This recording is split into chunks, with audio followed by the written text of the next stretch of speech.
La PlayStation. Personnellement, ça a été ma première console. Peut-être que c'était aussi la vôtre si vous avez à peu près mon âge, parce que rappelez-vous, quand elle est arrivée, elle a déboîté toutes ses concurrentes. Ceux qui ont connu cette époque doivent certainement se rappeler de la violence avec laquelle la PlayStation est arrivée. On pouvait voir des spots qui utilisaient des techniques de communication assez particulières, quoi. C'était plutôt original. Chers citoyens, ce lieu de débauche vous paraît certainement bien loin de votre salon douillet et confortable, mais il n'en est rien, car maintenant avec ça, le même désordre mental peut envahir votre cher foyer. Alors rappelez-vous, ne sous-estimez pas la puissance de la PlayStation. On avait des jeux à foison, vraiment, c'est une console qui a accueilli énormément de jeux, et en plus, la plupart d'entre eux comportaient des doublages. Mais il y a une autre catégorie dans laquelle j'excelle. Le tirage d'oreille Eskimo. Tu veux qu'on se tire l'oreille ? Donc là-dessus, on peut dire que PlayStation a doublé ses concurrents, vu que c'est quelque chose qui avait jamais trop été fait jusqu'ici. Et surtout, on a eu droit à cette introduction.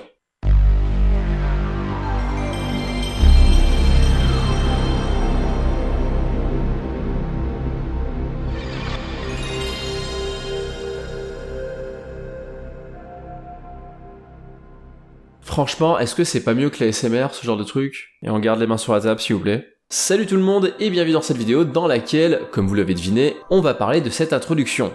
Mais pas que. Parce que ça paraît pas, mais son histoire elle est quand même vachement complexe. Et du coup, il va falloir que je replace un petit peu de contexte pour que vous puissiez bien comprendre comment on en est arrivé là. De l'autre côté, cette introduction, elle a également tendance à cacher pas mal de trucs. Donc on va aussi passer du temps à la décortiquer pour essayer justement de percer ses secrets. Pourquoi cette introduction a été créée, comment a-t-elle été conçue et qu'a-t-elle vraiment à cacher ? Installez-vous bien, je vais encore une fois répondre à ces questions que vous ne vous êtes jamais posées. La PlayStation aurait pu ne jamais exister. Il s'en est vraiment fallu de peu pour qu'elle puisse voir le jour, et son projet a été perturbé à plusieurs reprises. On était donc à deux doigts de passer à côté de ses franchises cultes, de son ambiance si particulière, et surtout de son introduction. Une introduction qui n'a justement pas été créée par hasard ni par n'importe qui, puisqu'à l'origine de son logo il y a Manabu Sakamoto, et à celle de son ambiance sonore il y a Takafumi Fujisawa. Ce sont donc les deux hommes qui ont le plus influencé sa conception, et on va donc revenir sur la création de ces deux éléments puisqu'il y a déjà beaucoup de choses à en dire. Pour vous parler du logo, il va falloir que je revienne un petit peu sur l'histoire de la console. Comme certains le savent peut-être déjà, à la base, la création de la PlayStation était un projet partagé avec Nintendo, et d'ailleurs c'était pas le premier. En fait, Nintendo avait déjà travaillé avec Sony pour créer la puce sonore de la Super NES, la SCP-700, et cette collaboration avait été particulièrement fructueuse puisqu'elle avait donné à la console un sacré argument de vente. Sur le plan sonore, elle surclassait complètement ses concurrentes et elle a fait de nombreux envieux. Donc Nintendo était particulièrement satisfait de Sony et n'a pas hésité à les recontacter quand ils ont eu à nouveau besoin d'eux. C'est ce qui est arrivé le jour où ils ont voulu s'intéresser au support CD, support qui est justement né d'une collaboration entre Sony et Philips, puisque ces CD permettaient de stocker beaucoup plus de données que les cartouches classiques, et donc très clairement Nintendo a compris qu'il s'agissait du support du futur. Donc ils ont pris les devants aussi pour éviter que la concurrence ne le fasse avant eux, et ils ont donc proposé à Sony de travailler sur une extension de la Super NES qui serait capable de lire les CD-ROM.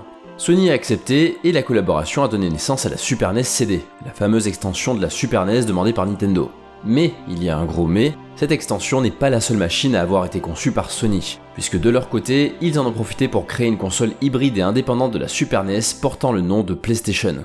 Cette console était capable de lire des cartouches de Super NES, mais aussi des CD-ROM appelés Super Disc, et ça rentrait pas vraiment dans les plans de Nintendo. Et il faut dire qu'ils ont pas bien apprécié ce move de Sony qui a tenté de prendre son indépendance de cette manière. En fait, c'est un peu compliqué de connaître la chronologie des événements et je peux pas vous dire exactement à quel moment quel truc s'est passé, mais on a su plus tard que Nintendo avait négocié un autre contrat en secret avec Philips. Est-ce qu'ils avaient senti le coup fourré de Sony ou est-ce que c'est eux qui l'ont déclenché? Ça je peux pas vous dire.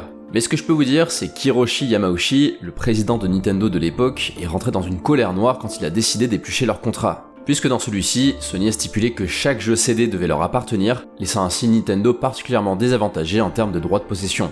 C'est difficile de savoir comment ça s'est passé en interne, c'était probablement tendu mais cordial, et il va falloir attendre le Consumers Electronic Show de juin 1991 pour qu'une décision soit prise. Le 2 juin, c'est le jour de la conférence de Sony. Ils annoncent leur collaboration avec Nintendo et leur travail sur la Super NES CD et la PlayStation, et les gens sont à l'écoute, d'autant plus qu'en Amérique, à ce moment-là, la Super NES n'est pas encore sortie. Le 3 juin, donc le lendemain, c'est le tour de la conférence Nintendo, et les gens attendaient naturellement plus d'informations sur le projet. Sauf que ces informations ne sont jamais arrivées, puisqu'à la place, la firme a publiquement tourné le dos à Sony. Ça a été la douche froide et l'humiliation totale, puisqu'en plus de renoncer à leur collaboration directement sur scène, ils ont aussi annoncé une nouvelle collaboration avec Philips. Très clairement, le but était ici de prendre Sony à revers alors qu'ils pensaient avoir négocié le contrat du siècle, mais finalement cette guerre d'ego a nui aux deux firmes. Sony a perdu en crédibilité concernant son arrivée sur le marché des consoles, et Nintendo a gagné une image de traître prêt à publiquement tourner le dos à ses alliés. L'image étant encore plus parlante étant donné qu'il s'agissait de deux entreprises japonaises. Et honnêtement, tourner le dos à Sony pour rejoindre Philips, une entreprise hollandaise, je pense pas que ce soit très bien passé au pays du soleil levant. Mais faut bien se dire que toute cette histoire n'est pas toute blanche ou toute noire et que les deux firmes y ont été pour quelque chose. Et je préfère le préciser parce que j'entends souvent que c'est Nintendo qui a trahi Sony, mais en fait les deux entreprises cherchaient chacune d'elles à choper la plus grosse part du gâteau et la collaboration n'a juste pas fonctionné. Nintendo voulait absolument tout contrôler, comme à son habitude, et Sony voulait se servir de Nintendo pour se lancer sur le marché du jeu vidéo. Mais finalement, que ce soit pour l'une ou pour l'autre, rien ne s'est passé comme prévu. Voilà, donc ça c'est pour le contexte, et je pense que c'est un contexte important à connaître pour justement bien comprendre la suite, parce que finalement le logo PlayStation, il sort pas de nulle part. Et vous allez voir que dans sa conception, on peut y trouver des restes de cette confrontation. Encore une fois, la PlayStation aurait pu ne jamais exister, parce qu'après cet événement, chez Sony, c'était la dépression totale. En même temps, il venait de se faire humilier publiquement et de se retrouver seul, donc ça devait pas être simple à gérer. Et il faut aussi dire qu'en interne, beaucoup ne croyaient pas au projet PlayStation. On pouvait entendre ici et là qu'il ne s'agissait que d'un jouet et que Sony n'avait pas à s'investir dans un domaine aussi peu sérieux, et que de toute manière, les jeux vidéo n'avaient pas vraiment d'avenir. Oui bon, écoutez, je pense que ceux-là, ils ont été virés et que tout le monde peut pas être visionnaire. Fort heureusement, chez Sony, il restait quand même des gens qui croyaient en ce projet, qui pensaient que la PlayStation avait sa carte à jouer et pouvait s'imposer sur le marché des consoles. Une équipe a donc été rassemblée, très motivée à prendre sa revanche sur Nintendo qui les avait laissés tomber, et c'est ainsi que le projet a redémarré. Évidemment, tout restait à refaire, puisqu'ils ne pouvaient pas se servir de leurs travaux effectués sur la Super NES. D'ailleurs, même le nom de PlayStation a failli disparaître, puisque Nintendo leur a collé un procès quand ils ont su qu'ils voulaient le réutiliser. Mais finalement, Sony a gagné ce procès, et le nom PlayStation a pu rester. Ça a d'ailleurs donné une période assez particulière, vers 1992, où on a pu voir apparaître des prototypes au design, au nom et au logo différents. Alors, ça peut vous faire assez bizarre de voir ça aujourd'hui, mais ces machines ont vraiment existé. Et le plus fou, c'est de voir la gueule de certaines manettes qui peuvent paraître assez irréalistes. Mais il faut pas non plus oublier qu'à cette époque, tout était à faire. Sony cherchait à la fois à pomper Nintendo par rancune en reprenant le design de la manette de la Super NES, mais il cherchait aussi à faire quelque chose d'un peu nouveau et de l'améliorer. Apparemment, ça n'a pas été chose simple et ça a donné des trucs un peu bâtards. Et pour les noms, je trouve que c'est encore plus surréaliste et je pense qu'ils ont pensé à les incorporer quand ils étaient pas sûrs de récupérer les droits sur le nom PlayStation. Ça fait quand même bizarre de se dire qu'on a failli avoir une console portant le nom de Virtual Station ou de Power Station, mais voilà, apparemment ça a été envisagé. Et je crois même qu'ils ont essayé de gruger en tentant d'appeler la console PlayStation en deux mots. Mais il y a un autre truc qui fait encore plus bizarre, c'est les anciens designs de son logo. Voilà, on arrive enfin à ce fameux logo dont je voulais vous parler dès le départ, donc je vais pouvoir vous expliquer comment ils en sont arrivés à celui qu'on connaît aujourd'hui. Le tout premier logo de la PlayStation, si on veut, c'est celui qu'on pouvait trouver sur l'espèce de prototype hybride qui avait été conçu avec Nintendo. Sauf que clairement en fait il était basé sur celui de la Super NES.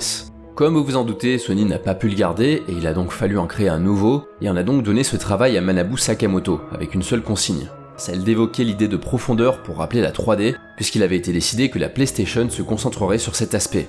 On peut voir que les trois plus anciens logos, datant approximativement de 1992, respectaient déjà cette demande, même s'ils ressemblaient plus à des tests qu'autre chose. C'est quand même drôle de voir que l'idée des formes géométriques était déjà là, puisque deux d'entre eux ressemblaient à un cube et un triangle. Le troisième semblait moins jouer sur l'effet de perspective, mais gardait cet aspect géométrique. On pouvait y lire les lettres P et S, et c'est assez fascinant de se dire qu'il a probablement été réutilisé plus tard pour créer le logo de PlayStation 2, puisque ces lettres étaient elles aussi géométriques avec une ouverture sur le P. Ces premiers logos ne semblaient pas convenir, et Manabu Sakamoto a continué à noircir ses carnets pour trouver quelque chose de plus inspiré. Finalement, il a fait énormément de propositions à Sony, et on a pu en retrouver tout un tas, et on peut clairement voir qu'il se concentrait sur les lettres P et S, et qu'il essayait de jouer avec leur perspective. Au bout d'un moment, il a compris qu'un de ses logos ressortait du lot, et répondait parfaitement à la consigne qui lui avait été donnée, et il a donc ajouté les couleurs qu'il envisageait dès le départ, à savoir le rouge, le bleu, le jaune et le vert. Et il expliquera d'ailleurs plus tard qu'elles étaient respectivement censées représenter la passion, la patience, la joie et l'excellence. Alors peut-être que c'est de bonne foi de sa part, mais personnellement, j'ai tendance à penser que ces couleurs ont été choisies pour faire un gros bras d'honneur à Nintendo, puisqu'on va pas se mentir, c'était avant tout celle de la Super NES. Et c'est aussi à se demander si Nintendo n'a pas répondu à ce bras d'honneur par un autre bras d'honneur, puisque le logo de la Nintendo 64 qui arrivait plus tard a été conçu de la même manière que celui de la PlayStation. Après, il faut aussi dire que ce sont des couleurs très facilement différenciables, souvent considérées comme les 4 couleurs primaires de la synthèse additive et soustractive. Peut-être que je m'emballe, mais quoi qu'il en soit, il a été choisi de disposer ces couleurs de manière à faire ressortir la lettre P et de donner à la lettre S un côté arc-en-ciel. D'ailleurs, les premières teintes qui avaient été utilisées n'étaient pas trop au goût de Sakamoto, et il trouvait que le vert se fondait assez mal avec le bleu et le jaune, et il va donc apporter quelques modifications dans leur palette de couleurs, notamment sur ce vert qui se rapprochera davantage d'un bleu. Voilà donc comment on en est arrivé là, pourquoi c'est ce logo qu'on connaît et pas un autre. Et finalement, vous voyez, ça a quand même mis du temps à se mettre en place. D'ailleurs, quand ils l'ont créé, ils ont aussi pensé à en faire une version monochrome, pour tous les moments où les couleurs ne pouvaient pas être affichées, et grosso modo, le truc important de cette version monochrome, c'est les petites barres transparentes qui séparent la lettre P de la lettre S. Ça permet d'avoir quelque chose de plus lisible et de plus équilibré, et ce logo monochrome il a d'ailleurs été utilisé dès le départ sur les manettes de PS1, et finalement, aujourd'hui, il a remplacé le logo coloré. Ce logo coloré, on ne le trouve plus nulle part, et je pense que c'est en partie dû au fait qu'il ne paraissait pas assez épuré, puisque vous le savez bien, aujourd'hui la plupart des logos des marques sont devenus monochromes, parce que ça leur donne un côté plus propre et plus sérieux. Mais qui sait, j'ai l'impression que la mode évolue et qu'on a tendance à remettre un petit peu de couleur, donc peut-être que dans le futur, on connaîtra une PlayStation avec ce logo rétro. Quoi qu'il en soit, ce premier emblème a marqué l'esprit des joueurs, notamment par son apparition sur l'écran d'introduction de la console. Il y a eu tout un travail de mise en scène qui a été effectué à ce moment-là pour amener un aspect mystique, futuriste et rassurant. Et c'est la raison pour laquelle, quand on revoit ce logo, on pense forcément aux effets sonores qui y sont associés. Vous l'avez compris, on va maintenant se pencher sur le traitement du son qui a été effectué par Takafumi Fujisawa. Et pour bien comprendre comment il s'y est pris, j'ai à la fois lu certaines de ses interviews et fouillé dans le BIOS de la PlayStation. Vous allez voir, il y a des choses assez étonnantes, et personnellement je suis trop content d'avoir mis la main sur tout ça, parce que ça m'a donné l'impression de résoudre un des mystères de mon enfance. D'ailleurs c'est cadeau, j'en profite de vous montrer ça avant de passer à la partie sonore, et le logo PlayStation qu'on peut voir sur l'écran d'introduction est un modèle. Ce n'est pas une image plate, c'est véritablement un objet en 3D qui est calculé pour toujours apparaître avec le même angle de caméra, et voilà, quand on fouille le BIOS et qu'on met la main sur son fichier, on peut finalement le retourner dans tous les sens. Si vous pensiez, comme moi, qu'il s'agissait d'une image plate, il y avait quand même quelques indices qui étaient censés nous mettre la puce à l'oreille, comme le fait qu'il y ait de l'aliasing sur le logo durant l'écran d'introduction, et je sais pas si c'est moi, mais quand même étant gamin, j'ai parfois eu la sensation que ce logo n'était pas toujours disposé de la même manière. Alors j'ai peut-être halluciné, mais sa disposition me paraissait parfois bizarre, et je trouvais qu'il était légèrement décalé par rapport au logo qu'on pouvait trouver sur les boîtes de jeux. Donc voilà, n'hésitez pas à me dire si vous aussi vous avez déjà eu cette sensation, histoire que je me sente moins seul, et on va maintenant passer à la partie sonore. C'est donc Takafumi Fujisawa qui a été chargé de composer le son d'ouverture de la PlayStation. Et ça tombe bien parce que cet homme il était plein d'idées. Déjà il voulait à tout prix que ce son évoque quelque chose de puissant, il voulait reproduire la sensation qu'on pouvait ressentir en entrant dans une salle de cinéma, donc tout cet aspect grandiose qui pouvait nous donner l'impression qu'on allait rentrer dans un autre univers, et il dira d'ailleurs avoir été inspiré par la composition de Richard Strauss, ainsi par les Zarathustra. Alors malheureusement je peux pas trop vous en faire écouter un extrait parce que je pense que YouTube va me faire la gueule, mais sachez que c'est le thème principal qui est utilisé dans 2001 l'Odyssée de l'espace et qu'on retrouve cette musique dans Charlie et la chocolaterie ou encore Wall-E. Enfin voilà, c'est à chaque fois des références à 2001, donc je pense que vous avez compris un petit peu ce côté grandiose que Fujisawa voulait intégrer dans cette introduction. Il expliquera l'avoir démarré de manière silencieuse pour que le joueur ne soit pas effrayé lors de l'allumage de la console, et il dira également avoir cherché à intégrer des sons originaux mais accueillants. Il voulait que cette lente accumulation de tonalités synthétiques apporte au joueur un sentiment de sécurité, avant d'être finalement surpris par le changement d'écran et l'apparition du logo PlayStation. Ce qui est intéressant à savoir, c'est que cette introduction elle a été composée très tôt, et je suis même pas sûr que le logo PlayStation avait été finalisé lors des premiers essais. Donc ça veut potentiellement dire qu'il existe des versions prototypes de cet écran d'introduction qui utilisent d'anciens logos. C'est assez fou à imaginer et je peux pas vous l'assurer, mais on sait pas, peut-être qu'un jour s'il y a un leak ou si PlayStation décide d'en parler, on pourra jeter un œil sur tout ça. En tout cas, ce qu'on sait, c'est qu'il existe une vraie version alternative de cette introduction dans laquelle Fujisawa a lui-même chuchoté le mot PlayStation. Ça n'a pas été gardé parce que l'équipe a jugé que cette version était un peu bizarre, ils étaient pas sûrs que ce soit une bonne idée de donner l'impression aux joueurs que leur console leur parlait, mais ce qui est drôle c'est que cette idée a très certainement été réutilisée pour créer les spots publicitaires de la PlayStation, puisque souvenez-vous, durant ces pubs, le nom de la console était prononcé dès que le logo apparaissait. C'est la réalité qui va en prendre un coup. Gran Turismo sur PlayStation.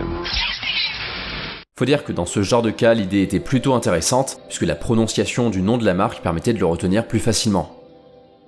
Quand tout à l'heure je vous ai dit que j'avais eu l'impression d'avoir résolu un mystère de mon enfance, c'était pas vraiment par rapport à l'histoire de sa création, c'était plutôt un rapport avec le fait que j'ai fini par comprendre comment elle avait été créée. En fait, comme je vous ai dit, j'ai fouillé dans son BIOS et à l'intérieur, j'ai également retrouvé des fichiers sonores et j'ai été frappé de voir que cette introduction, elle a été composée avec 3 sons. Juste 3 sons. Vous deviez vous en douter, en tout cas ceux qui ont connu la PlayStation devaient s'en douter, mais la séquence sonore qu'on peut entendre lors de l'introduction n'était pas précalculée. C'est-à-dire qu'elle n'avait jamais exactement le même tempo, dans le sens où certains sons apparaissaient parfois plus tôt ou plus tard, et c'était notamment le cas lors du passage de l'écran de Sony Computer Entertainment à l'écran du logo PlayStation, vu que la transition ne se faisait que si le disque était lu correctement. Et ça d'ailleurs c'était un petit peu l'angoisse pour les gamins de l'époque. Quand je dis qu'il n'y a que 3 sons qui sont utilisés lors de l'introduction, c'est dans le sens où il existe 3 sons distincts dans les données du BIOS. Ils ont simplement été plus ou moins ralentis selon leur utilisation pour leur donner une hauteur et une vitesse différentes. Le son numéro 1, qui est utilisé 2 fois, c'est un son électronique. Il constitue la base de la composition et les 2 autres vont se greffer par-dessus.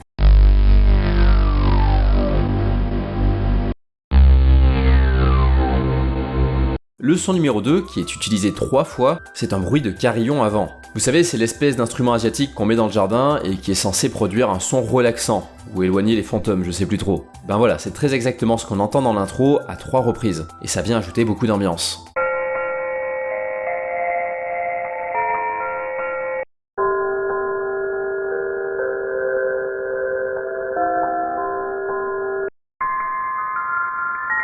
Enfin, le son numéro 3 qui est utilisé durant l'apparition du logo PlayStation, c'est un bruit de verre brisé passé à l'envers. Je sais plus si je l'avais lu quelque part ou si je l'avais deviné en l'écoutant, mais isolé des autres, il a vraiment un aspect étrange, mais par contre une fois qu'on le passe dans l'autre sens, on entend vraiment un bruit de verre qui se brise.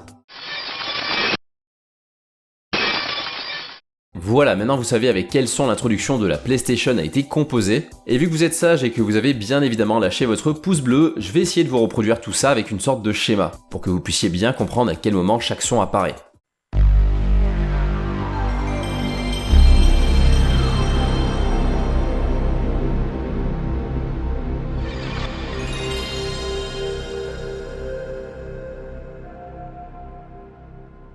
Bon, là à l'enregistrement, je suis en train de me maudire parce que j'ai aucune idée de ce que je vais faire en montage. Mais voilà, j'espère que c'était pas trop ghetto et que vous aurez compris ce que je voulais vous montrer.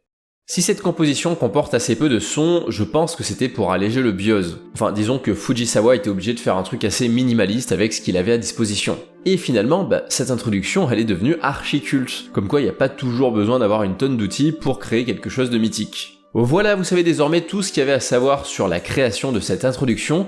J'espère que je vous aurai appris des trucs. Honnêtement, je pense que oui, je suis pas sûr que toutes ces informations soient très connues. Donc voilà, si vous avez apprécié la vidéo, n'hésitez pas à la liker et à la partager comme d'habitude. Et si vous êtes nouveau sur la chaîne ou que vous n'êtes pas encore abonné, surtout n'hésitez pas à le faire parce que j'ai tendance à faire un petit peu des trucs du genre. Autrement, je vous dis à très bientôt pour la prochaine vidéo. D'ici là, portez-vous bien. Ciao.